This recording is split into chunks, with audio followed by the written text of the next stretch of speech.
Israel is at a state of emergency. I'm in Bnei Brak city, the most densely populated city in Israel, and behind me you can see this is exactly where lives were taken by the hands of a ruthless terrorists, Palestinian terrorists that came and murdered civilians.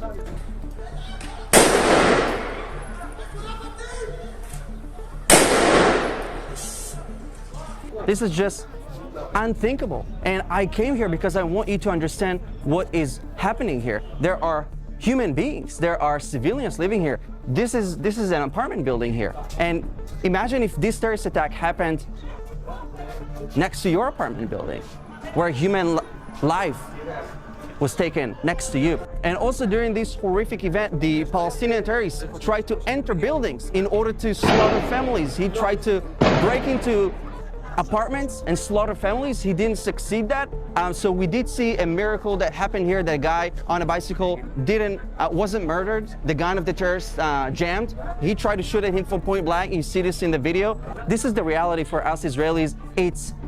You have to understand that 11 people were murdered this week in 3 terrorist attacks in Hadera, in Beersheba, and now here.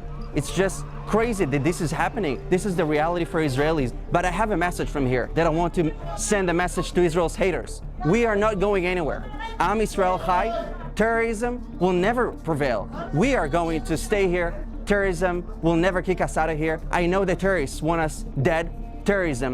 These terrorists, they want to kick us out of our land, but this is not going to happen. We are here to stay.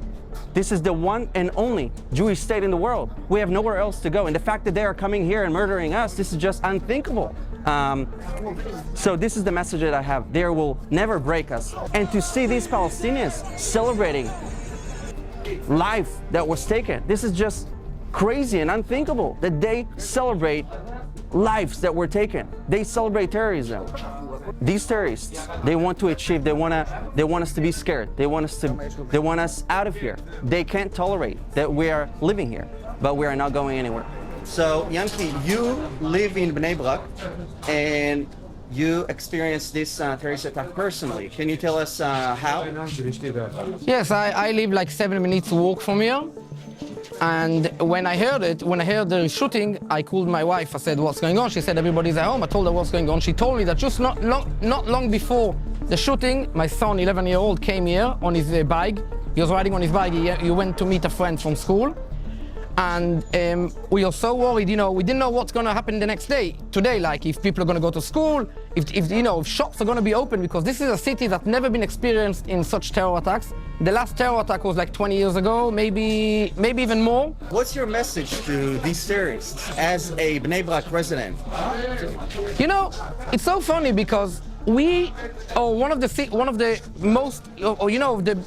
cities in Israel that actually gives jobs to many Palestinians. As you can see, there is many buildings that people are working here. Now, the people who build here are not Jewish people or Arabs. Most of them are Palestinians. They don't even go home every day. They actually sleep here. So we give them jobs. We give them money. We take care of them. They sleep here every day, every night, for free, right? They're not paying electricity, they're not paying anything. And then they just go and kill us because they go crazy. And who are they killing? They're killing women, children. And I want you to share this message with people around you, because this is the truth. And there are people here walking, lives are here. So we are not going anywhere.